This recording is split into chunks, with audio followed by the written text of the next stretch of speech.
안녕하세요, 김촌입니다. 먼저 현충일 소식부터 전해드리겠습니다. 45년간 현충일에 비가 온 건 단 2번이라고 하는데요. 관련해서 청래당 직인님은 커뮤니티에 저희 삼촌께서 6.25 때 전사하셔서 현충원에 안장되어 계십니다. 그래서 현충원이 생긴 이후 45년 동안 매년 참배드리고 있는데요. 45년 동안 우산을 썼던 기억이 없습니다. 현충일에는 희한하게도 늘 맑았거든요. 오늘 내린 비는 박정희 때 이후 2번째 내린 비였네요. 하늘도 안 와봅니다. 교웅정부인 것을. 그래서일까요? 윤석열 대통령은 너무 타이트한 비옷을 입은 모습으로 김건희와 등장했습니다. 윤 부인은 어제 미사일 때문에 한강에서 환경보호 사진을 못 찍어서인지 내조만 하겠다던 말을 뒤집고 현충일 추념식에 나타나서 윤 대통령 빗물 닦아주는 사진으로 역시나 쇼를 보여줬습니다. 이 모습은 조선 등에서 바로 미화했고 윤 대통령 빗물 닦아준 김건희 여사라는 타이틀로 포털에 걸렸습니다. 그런데 한편으론 비를 그대로 맞는 의장대의 모습이 그대로 전파를 탔습니다. 관련해서 맑은님은 커뮤니티에 우천시 국가행사 의장대 복장, 윤대 문프라는 글을 통해 문 대통령님 시절 우비를 챙겨 입은 의장대의 모습과 지금 비를 그대로 맞고 있는 모습을 전했습니다. 맑은님, 배려심의 차이랄까. 작년 3월이라 저때 인원들 오늘 또 나왔을 텐데 속으로 뭐라 할까. 뭐 6월은 하절기로 분류되어 우비 착용 안 하는 게 규정일지도 모르겠다만 이런 것도 비교가 된다. 바로 이런 부분은 조명이 안 되고 타이트한 비옷 입은 윤석열 비 맞을까 그걸 닦아줬다고 김건희 기사화되는 바로 극과 극의 언론들의 모습을 보고 있는데요. 군인들 모자에도 비닐 씌워준 정말 세심한 문 대통령님 시절 비옷 입고 도열해 있는 것도 멋졌는데요. 사람을 대하는 마음이 천지 차이입니다. 반대로 군인을 하대하는 교웅정부 현충일의 모습입니다.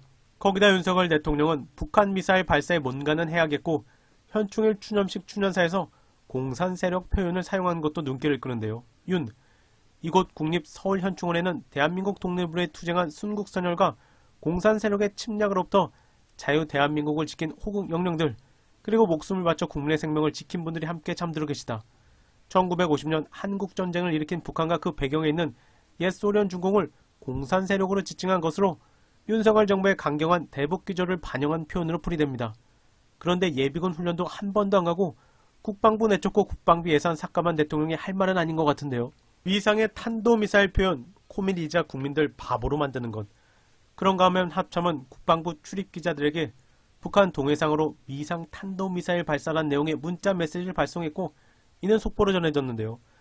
관련해서 조선일보는 금일자 신문에서 이렇게 표현합니다. 조선, 문재인 정부 시절 자주 사용하던 미상 발사체, 불상 발사체란 표현은 등장하지 않았다. 조선, 도발의 수위를 짐작하기 어려운 미상 발사 스타일 대신 안보리 결의 위반임을 분명히 하는 탄도미사일 표현을 합참의 일부부터 사용하고 북한의 반발을 우려해 사용을 자제하던 규탄 도발 표현을 거듭 적시하는 등 내용면에서 뚜렷한 변화가 있다. 그래서 김어준 씨는 지난번에도 제가 말씀드렸는데 합참에서 미상의 탄도미사일이라고 표현을 했더라고요. 이거는 형용 모순입니다. 미상이라는 말은 탄도미사일인지 방사포인지 확인이 되기 전 이상의 발사체라고 문재인 정부에서는 발표해왔거든요. 이걸 국민의힘에서는 북한 눈치를 보느라고 탄도미사일을 탄도미사일이라고 하지 못한다라고 비판했었어요.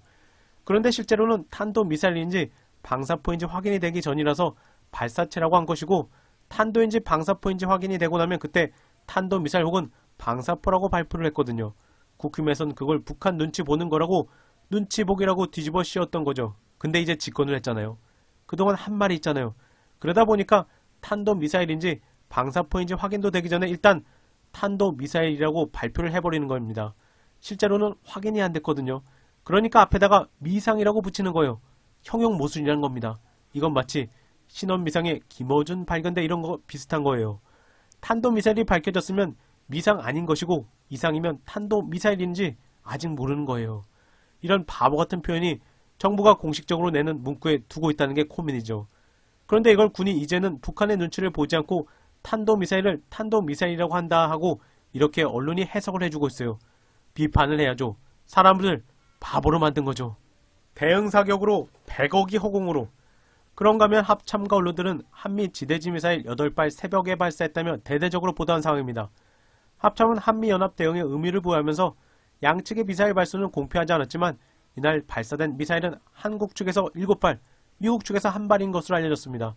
그래서 시민분들은 북한은 신형 미사일 시험 발사라는 소기의 목적을 달성하기라도 했지 북한이 8발 쐈다고 한 반에 수억 원씩 하는 에이테컴스를 우리도 8발이나 그냥 허공에 날려.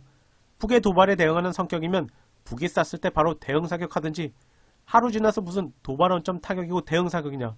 미사일 값이 아깝다. 에이테킴스 한 발이 13억이라는데 8발이면 100억이 그냥 날아갔는데요. 오죽하면 아산정책연구원 부연구위원은 이날 한미 실사격 훈련에 대해 이런 의견을 냈습니다. 대응 훈련은 적의 미사일 발사 직후에 적의 도발 원점을 감안해 실제 사거리만큼 정해진 시간 내에 실시해야 그 효과를 발휘할 수 있는데, 이번은 킬체인을 한 것인지 한국형 대량 응직 보복을 한 것인지 불분명하다. 우리도 매번 쏘는 게 과연 맞는 것이지 괜히 전시탄을 소모하는 것은 아닌지 정확한 기준이 필요해 보인다. 전문가조차 이런 발언을 할 정도이니 큰일입니다. 노승희님, 기레기들은 왜 일을 안 하지?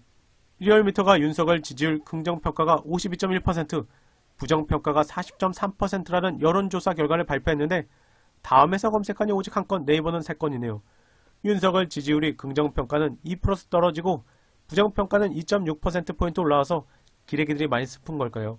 지방선거 승리했는데 윤석열 지지율은 왜 빠지냐? 지방선거 승리하자마자 국힘 지지율은 왜 빠지냐? 관련해서 황교의 칼럼니스트 역시 윤석열을 긍정평가하는 언론인 여러분 입장에서는 숨기고 싶은 정보이겠죠. 윤석열을 위한 언론인이 율론이라고 이름을 바꾸면 어떨까요? 그럼 황교의 칼럼니스트 글로 마무리하겠습니다. 남편이 대통령이 되는 경우라도 아내의 역할에만 충실하겠습니다. 김건희. 지난해 12월 26일 허위 경력 등이 문제가 되자 김건희는 국민 앞에 나와 이렇게 약속했습니다. 김건희가 약속을 어기고 정부 공식 행사에 자꾸 나타나고 있습니다. 이제는 아예 대통령실에 자기만을 위한 공적 공간을 만들겠답니다. 윤석열 부부는 자신의 입으로 한 약속을 안 지키는 인간입니다. 약속 안 지키는 인간은 상종도 하지 말라는 게 인간 세상의 도의적 관습입니다. 윤석열, 김건희 지지자들에게 묻습니다. 당신은 약속을 안 지키는 인간도 좋아라고 만나는지요? 윤석열 부부와 개인적인 친분 관계를 맺고 있다면 그럴 수도 있습니다.